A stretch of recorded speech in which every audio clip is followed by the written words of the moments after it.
Guess who's going home? Hey, little Miss Reykjavik. Hi.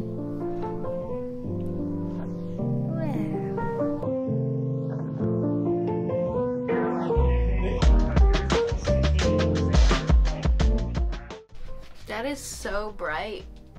Like, is this too bright? I don't think so. I think this is okay. Hi guys. We're starting a new vlog. Jasmine and I just had a tough week because our cycles matched up and we were in a lot of pain. But now we're doing stuff again. We just took Reykjavik back to her owner. We had her for about 2 weeks. And because we've been hobos like the last couple of days, the house is kind of a mess. So we're gonna clean because our house gets dirty very quickly because we have so many cats. Yeah, that's what we're gonna do. We're gonna clean up. Enjoy some cleaning montage. Now.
So tell the camera what you're gonna do.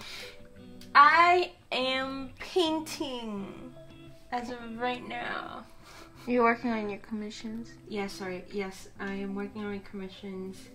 I have a few that are finished enough to the point where I can say I'm 90%, but now I have to put everything at 90%. Hell like yeah. Woo! Woo!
Thank you.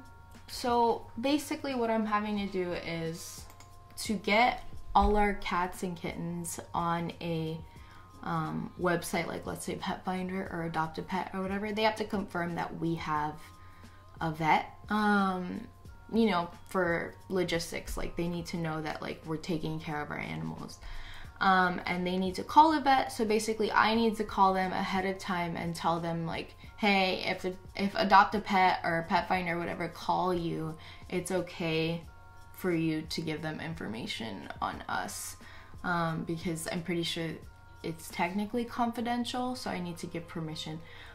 So that's basically all I'm doing right now. And yeah, okay. Thank you for choosing DC Becker as a household pet resort. This is Bonnie. How may I help you? Hello. In case of anything, like, so you guys aren't like, oh hey, it's confidential, we can't tell you. Okay, let me pull up your account, but let me just finish one little thing. Okay. Are you starting a rescue? Well, we just, so we've been rescuing for like years now, but we just got official like 501c3 nonprofit. Got the That's so awesome. stuff. Good for you. Yeah, it feels really neat. Well, that's so cool. Yay, we did it. Woo. So basically I'm just sending them that. So I think for Pet Finder it's a little more complicated, and we actually have to go in to get like the vet to sign a form and give their license number. But for Adopt a Pet, which they do a bunch of stuff through like PetSmart charities and stuff like that, we can just do this, and I can just email Jill, which is the lady I was talking to. And I need to also pay for our A-Fest tables, or table, because we only have one, because we got the invoice for that, and so we're gonna be at A-Fest. I think conventions that we have so far for this year is Saboten, A-Fest, Home at, I think. Did we already? Yeah, we got Home at. And something else that I can't remember, but yeah, we're gonna be doing a few different booths this year. And anyways, yeah, I just kind of wanted to film that so you guys could see that. Cool.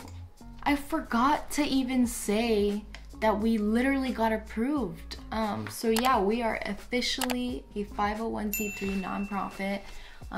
So it's basically like we got our big ol' IRS determination letter in the mail, and we are officially a 501c3 nonprofit, and it's great. I mean, it means basically like all of our profits, you know, all the donations that people make, or even like purchases through our website, would be tax deductible, because you are funding a nonprofit organization, and we are technically a public charity because that's what we fall under. And it's great, it's exciting.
So we together, I lowered the ISO, are going to print some shirts. I have the heat press here, it's at 425, and the dye sublimation shirts that are 100% polyester because they have to be, go for 30 seconds. My brain's not working right now. There's a candle here.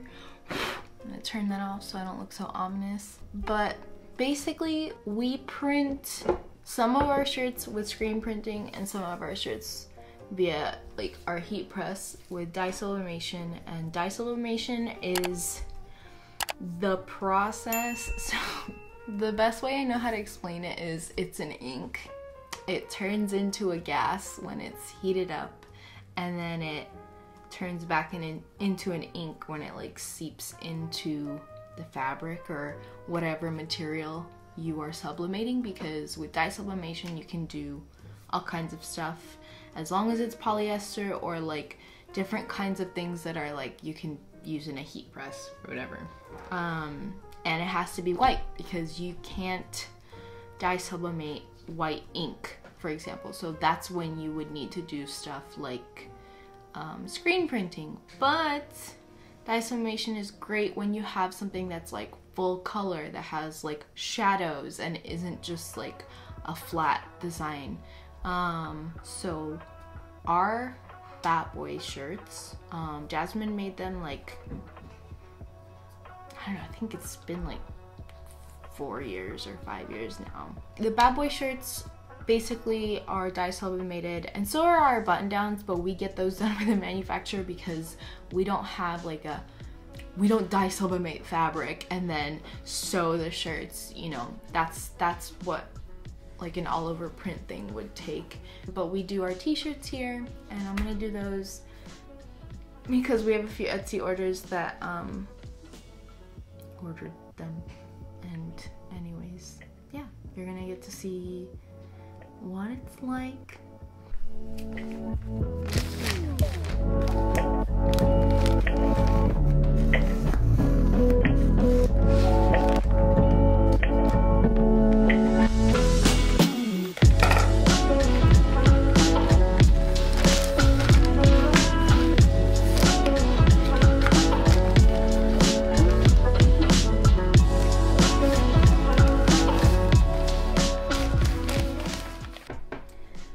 So when it's on the paper, it actually looks a lot more faded than it is, but once it goes on, you will see it's not gonna look like this.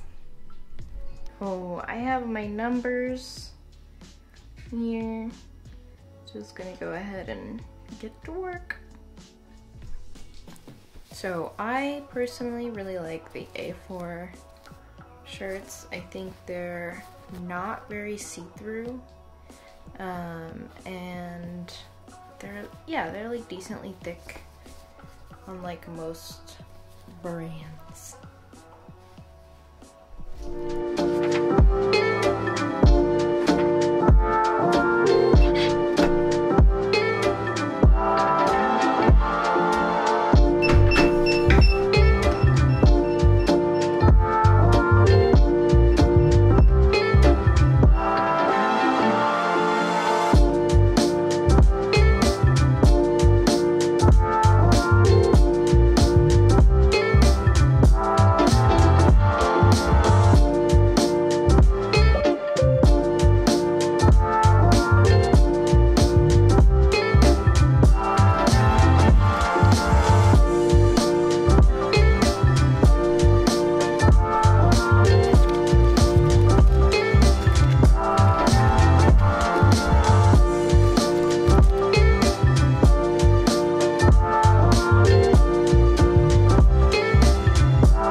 Hey guys, so I wanted to talk to you guys about how I format and organize my commissions, since you guys have been seeing either whips or clips or whatnots of my commission progresses, and I get questions from friends from time to time about how I do my commissions, so I figured I'll go ahead and share my ins and outs with you guys, my methods. It's nothing, I don't know, I actually don't know how anyone else does the commissions. This is just how I personally like to do them, but if you wanted an idea of how someone does them, then this is it. This is by no means me telling people like this is how you should do your commissions.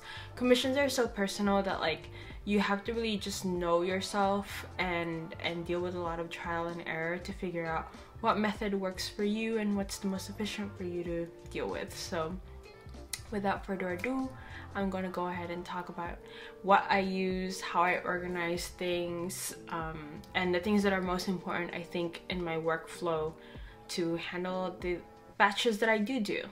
Alright, let's go check it out.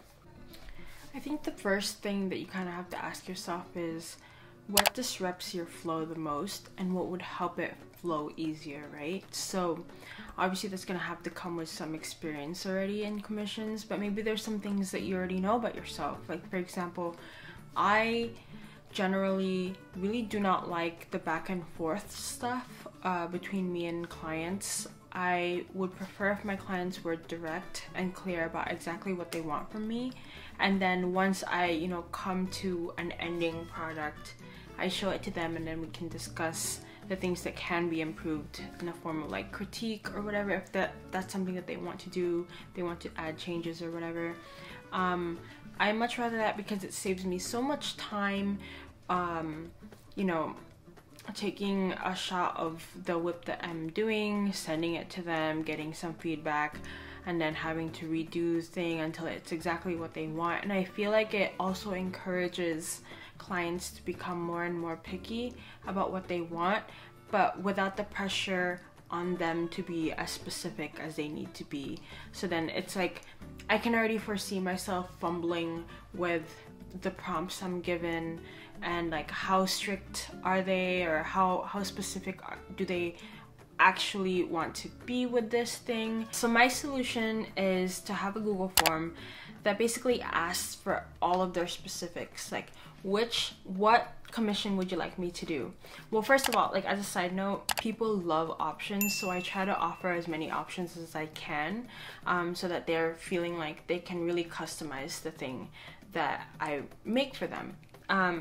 But anyway, going back to the original point,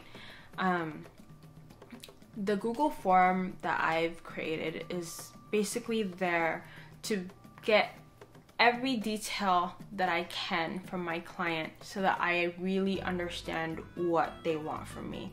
I think there's certain, you know, when it becomes a conversation, like an instant messaging conversation on the DMs or something, or even on the email, there's a lot of details that can get lost because you're writing sentences, you're writing like with courtesies and all these things that even me, like, I might forget to ask certain questions, you know. So this is a very organized way that I can ask all the questions that I need without actually having to do that back and forth.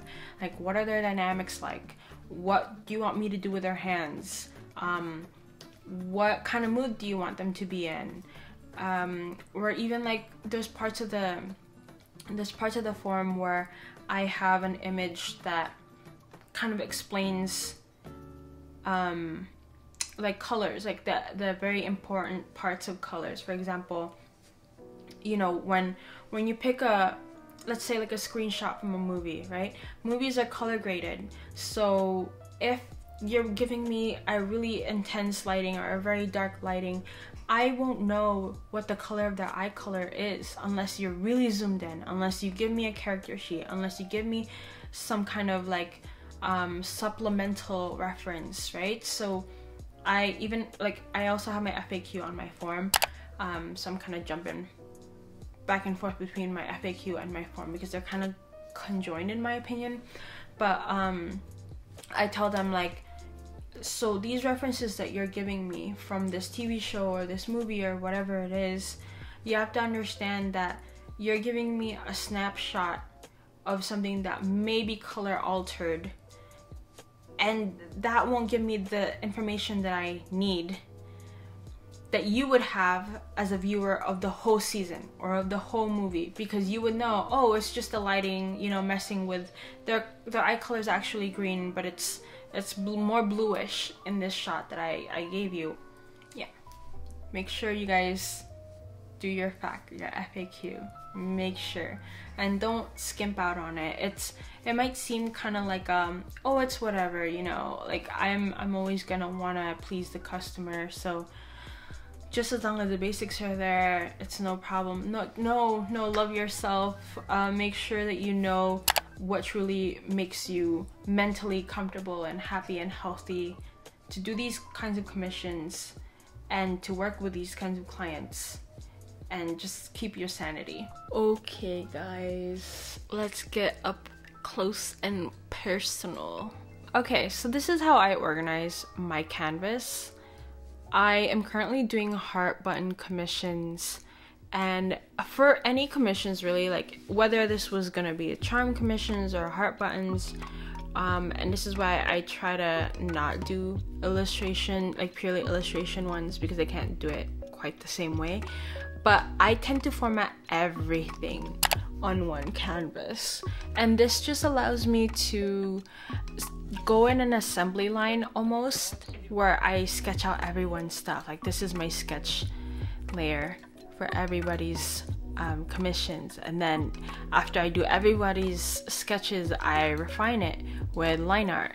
So this is the line art, and then this is the sketch. You see a huge difference in clarity. And then after I do everybody's line art, that's when I work on flats. And you'll see I kind of stopped here. I kind of stopped in these two guys. That's where I need to continue. And then these guys are all flats. And when you look into my colors, I don't know if you'll see it on the screen right here. So this is my colors.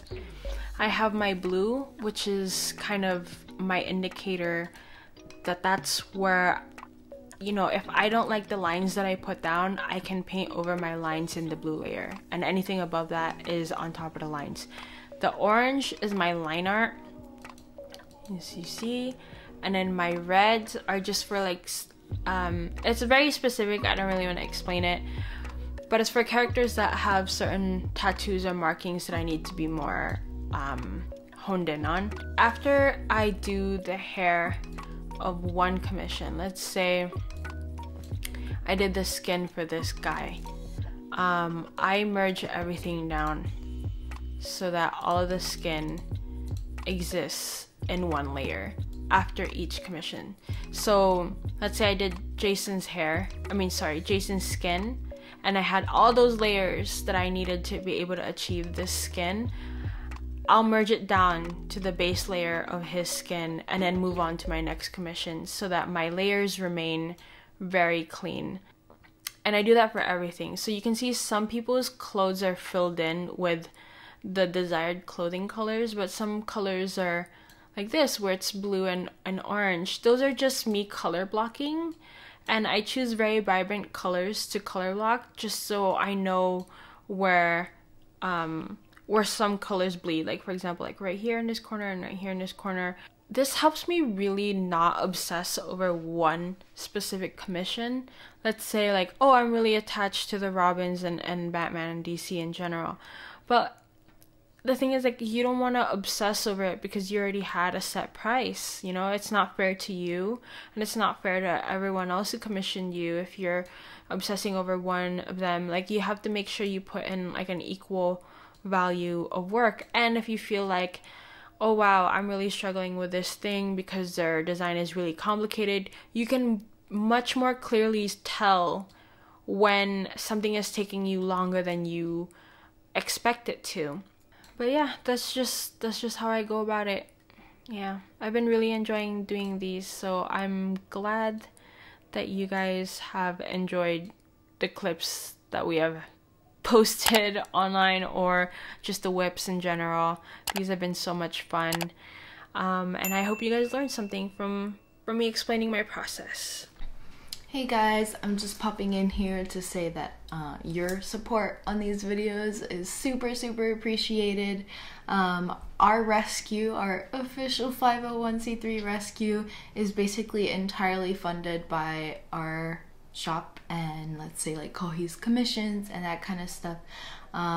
We do all sorts of stuff. We TNR, we foster, we hold adoptions, we're constantly promoting our cats and kittens online, and we're always kind of trying to help out the community, hence Reykjavik, for example, going back to her owner this past week. And all of that comes with pretty steep costs of like food and litter, and like vet bills are always the big ones. Kitten season is coming up.